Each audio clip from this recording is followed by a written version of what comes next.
one of the things that you just mentioned is that you talk about companies creating risk management strategies or risk management groups or policies. And on this call, we have Fortune 500 companies down to small mom and pop shops. So I understand that as companies grow, they have risk managers that have these departments. Well, how do some of the smaller businesses take this into account? Because obviously I understand very much that, I deal with people all over the world, and I pay in multiple currencies, and we take an active approach in kind of trying to manage that process.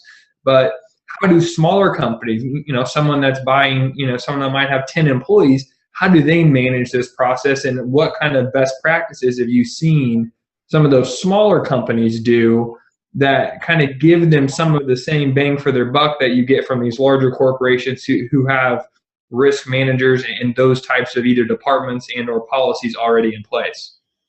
Right, absolutely. Great question.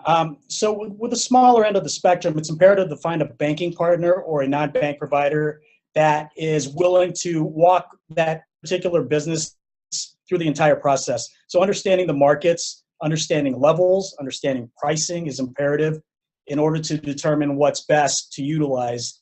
For the smaller companies, when they're utilizing hedging vehicles, the most common, as I mentioned previously, tool that you can utilize is a forward contract. And what that does is provide economic certainty on the exposure and leaves them as a small business with the opportunity or the prospects of locking in their risk and focusing in on what they're good at, which is selling their product or marketing their product. So utilizing a hedging tool such as a forward contract, again, which is the most basic means of locking in exposure, is imperative in that situation.